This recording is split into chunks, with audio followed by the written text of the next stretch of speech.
Yn y fideo yma, byddwn ni'n edrych ymhellach ar dosbarthiadau. Rydyn ni wedi gweld yn barod gallwn creu dosbarth, creu achos o'r dosbarth yna, ac yna rhoi priodweddau i'r achosion. Gadewch i ni edrych ar enghraifft. Crewn dosbarth ar gyfer dinas.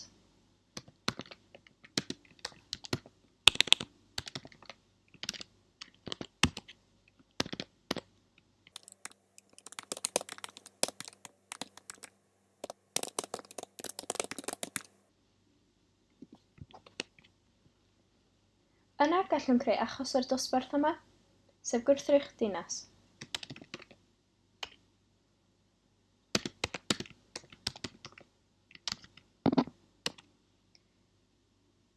Yna gallwn ni roi priodweddau i'r achos yma, rho'n y priodwedd enw,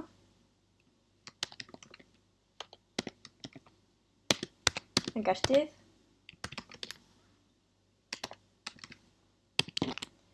a priodwedd poblogaeth, yn 400,000.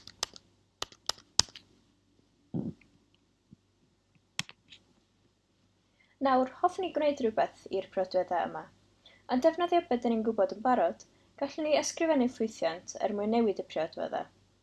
Ysgrifennwn y ffwythiant a fydd yn achosi mewnfudo i'r dinas i gynhyddu poblogaeth gan ryw ganran.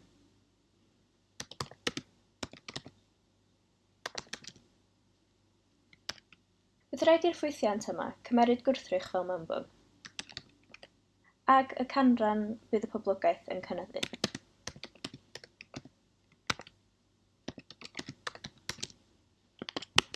Nawr rydyn ni eisiau'r boblogaeth y dinas cynyddu gan y canran yma.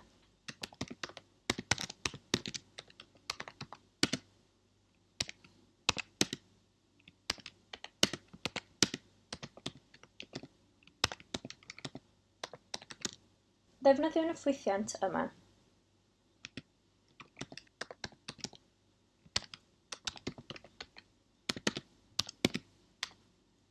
A cynyddu poblogaeth Caerdydd gan 20%.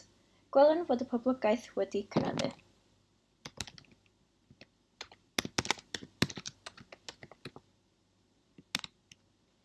Nawr mae hwn yn fler. Mae gennym ni ddau beth nawr, y dosbarth a'r ffwythiant, ac mae'r ffwythiant dim ond rili'n gweithio gyda achos o'r dosbarth dinas. Byddai'n well fydd y ddau peth yma wedi cysylltu, neu dod yn un beth. Gallwn ni wneud hyn drwy ysgrifennu dull. Mae dull yn ffwythiant sydd wedi diffinio o fewn dosbarth, ac mae ganddo mynediad i holl briodweddau'r gwrthrych yn barod. Gadewn i ni symud y ffwythiant mewnfudo i fewn i'r dosbarth.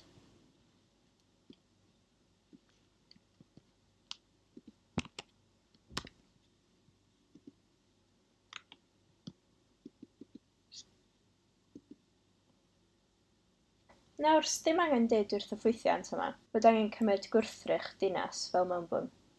Bydd yn gwybod hyn yn barod gan ei fod yn rhan o'r dosbarth nawr. Ond mae angen cael mynediad i'r priodweddau rywsut, felly roeddwn self yn ei lle, a rydym am newid dinas am self.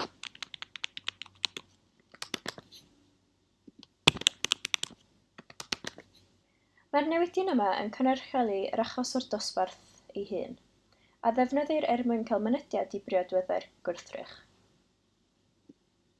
fel poblogaeth. Rhaid i self fod yn y mewnbwn cyntaf y dull. Mae hyn yn bwysig iawn. Yna, i ddefnyddio'r dull yma, byddwn ni'n ei alw fel byddwn yn cael mynediad i priodweddau'r gwrthrych trwy dinas 1 dot mewnfudo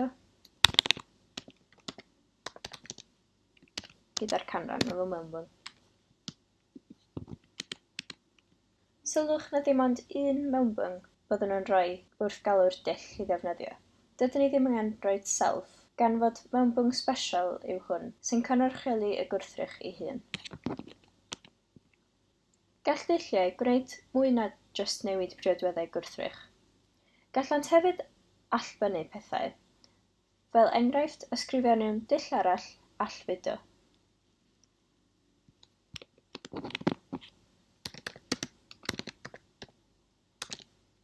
Eto, mae hwn yn dull, felly rhaid troi self fel y mewnbwn gyntaf. A roddwn rhyw canran allfudo fel yr ail mewnbwn.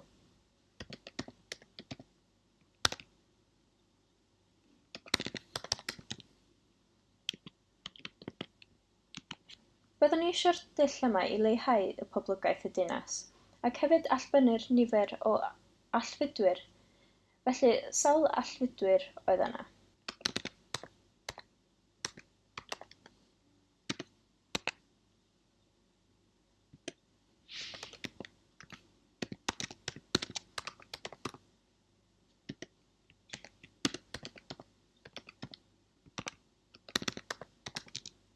Tynnu'r nifer o allfudwyr o'r poblogaeth.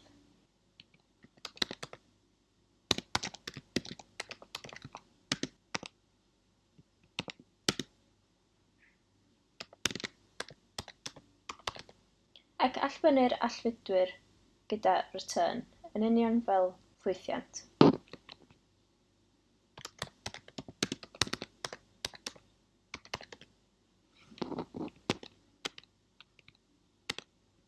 Ac nawr, os bydd 15% o boblogaeth Caerdydd yn allfudo,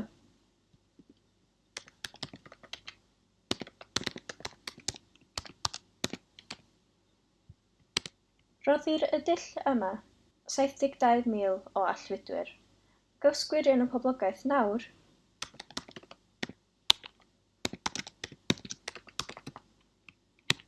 Mae'r poblogaeth wedi leihau fel oedden nhw'n disgwyl. Felly, yn y fideo yma, edrychwn ar dulliau gwrthrychau, gwelwn fod y dull yn ffwythiant sydd wedi glynu i ddosbarth, ac mae'r ffordd rydym yn gael dull bach o wahanol trwy defnyddio dot. Gwelwn fod dull pob amser yn cymryd mewnbwn o self sy'n cynrychiolu'r gwrthrych ei hun. Dydyn ni ddim yn defnyddio hwn wrth galw'r dull.